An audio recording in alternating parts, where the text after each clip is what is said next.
Salam damai sejahtera untuk kita semua. Kiranya kasih karunia Tuhan boleh bersama-sama dengan kita dan pengharapannya memenuhi kehidupan kita hari ini dan selamanya. Nah, pada saat ini saya hendak merefleksikan satu frase atau ungkapan disebut dengan membaca arah masa depan. Ini bukan sebuah perdukunan gitu ya. Ini bukan sebuah mimpi-mimpi akan hari esok. Wah, nanti akan seperti ini, seperti itu. Enggak sama sekali gitu ya. Dan pesan saya kalau Bapak Ibu suka membaca, menonton hal demikian, kurangilah atau bahkan hentikanlah gitu ya. Semua itu sifatnya spekulatif. Dan ya kalau benar dia ngomong, kalau nggak benar dia ngomong gitu ya. Mimpi-mimpi juga sebetulnya demikian. Dalam arti bahwa ketika dia mimpi ya kita mimpi setiap harinya gitu ya. Yang satu yang nyantol ya itu kebetulan namanya. Ya, apapun itu Bapak Ibu terkasih dan saudaraku semua, saya hendak membahas mengenai membaca arah masa depan. Kita sebagai manusia sering kali mencoba membaca arah masa depan. Dalam ilmu ekonomi ada disebut dengan forecasting. Dia melihat kira-kira akan seperti apa kondisi ekonomi, kemudian bagaimana cara dia meresponsnya supaya nggak jatuh terlalu dalam gitu, atau bisa mengambil keuntungan di tengah-tengah situasi yang coba dia prediksikan. Dan kita sebagai orang beriman juga kadang-kadang memprediksi arah kehidupan kita. Namun alih-alih memprediksi itu semua, saya justru mengusulkan bukan memprediksi supaya memastikan, namun sebuah formasi spiritual lah yang kita butuhkan. Formasi spiritual agar iman kita terus bertahan, terus bertumbuh, dan terus memiliki bentuk sesuai dengan apa yang sedang terjadi hari ini atau esok. Sehingga bukan memastikan, namun membentuk sebuah formasi spiritual yang baik. Kolose 3 ayat 12. Karena itu sebagai orang-orang pilihan Allah yang dikuduskan dan dikasihinya, kenakanlah belas kasihan, kemurahan, kerendahan hati, kelemah lembutan, dan kesabaran. Mengapa saya pilih ayat ini? Karena ayat ini menunjukkan betul bahwa formasi spiritual yang penting pertama-tama adalah keterbukaan. Keterbukaan menjadi penting agar dengan demikian ketika ada sesuatu yang baru muncul dalam hadapan kita, kita bisa memprosesnya sedemikian rupa sehingga kita bisa mengambil hal-hal baik di dalamnya. Semakin keras kita, maka semakin keras pula dan tidak berhasil pula pertumbuhan kita. Contoh pandemi ini berlangsung. Ketika kita mengeraskan hati, oh gereja itu harus bertemu. Oh namanya kunjungan itu harus bertemu muka dengan muka. Oh berdoa itu harus bertemu muka dengan muka dan seterusnya. Ketika kita mengeraskan hal itu, maka yang terjadi adalah sebuah penurunan iman dan bahkan penyebaran penyakit. Formasi spiritual kita penting agar dengan demikian kita nggak memaksakan apa yang kita kehendaki.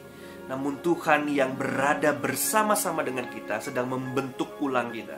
Seperti apakah yang Ia inginkan? Seperti apakah respons yang juga tepat untuk kita bisa berikan pada konteks yang tepat pula?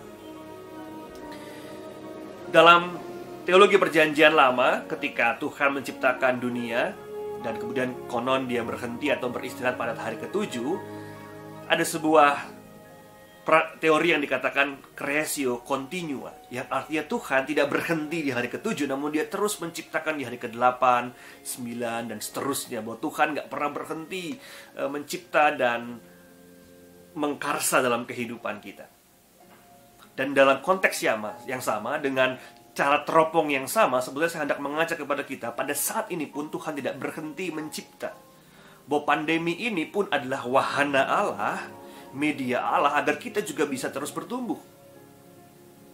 Beberapa hari yang lalu, minggu lalu, kami mencoba PA memakai sebuah platform teknologi Zoom bersama dengan para diusul. Ternyata bisa juga gitu ya, walaupun beberapa mungkin agak kesulitan, tapi ya nanti sedikit demi sedikit lambat laun kita mencoba untuk kita semua bisa lebih fasih menggunakannya.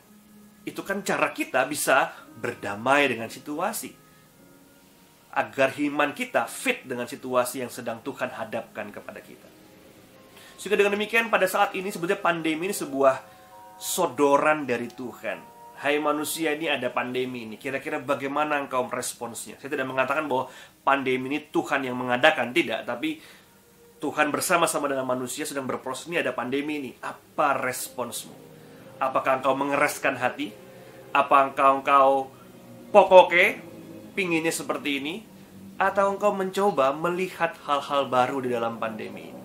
Tadi kembali, berbagai macam kualitas iman yang Paulus katakan dalam Kolose 3, baik itu kemurahan, baik itu belas kasihan, baik itu kerendahan hati, baik itu kelemah lembutan, baik itu kesabaran. Itu intinya adalah bagaimana kita membuka hati dan pikiran kita, sehingga melaluinya masa depan apapun yang Tuhan sodorkan, kita mampu dan siap berproses di dalamnya. Masa depan semacam apapun yang ada di hadapan kita, kita nggak pernah khawatir. Karena pada akhirnya Tuhan menolong kita. Kita khawatir karena kita takut. Jangan-jangan masa depan itu tidak sesuai dengan apa yang aku inginkan. Jangan-jangan masa depan itu aku tidak lagi berguna dan sebagainya. Tapi formasi spiritual itulah yang sebetulnya penting, konstitutif dalam kehidupan kita. Keterbukaan sembari percaya Tuhan bersama-sama dengan kita. Tuhan berproses bersama dengan kita. Sehingga Bapak Ibu dan jemaat yang terkasih, mari kita berproses bersama, membaca masa depan bukan dengan rasa khawatir, bukan dengan ketakutan, tapi dengan kepercayaan.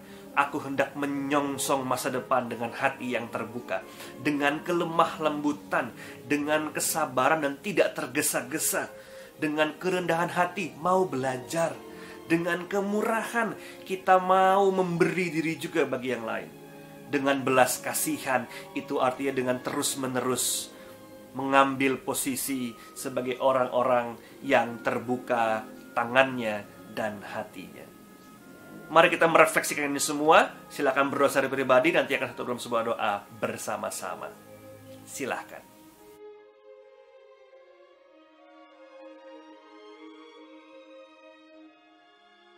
Mari kita berdoa. Ya Tuhan, pada hari ini kami hendak menyongsong masa depan. Bukan membaca masa depan akan seperti apa, namun mempersiapkan hati kami, formasi spiritual kami yang tepat. Itu kami memiliki keterbukaan hati, kesabaran, tidak tergesa-gesa. Dan dengan demikian melaluinya Tuhan kami belajar langkah demi langkah. Hari demi hari kami terus belajar. Dan melaluinya Tuhan ada pertumbuhan iman yang nyata. Terima kasih ya Tuhan akan berkat-Mu hari ini.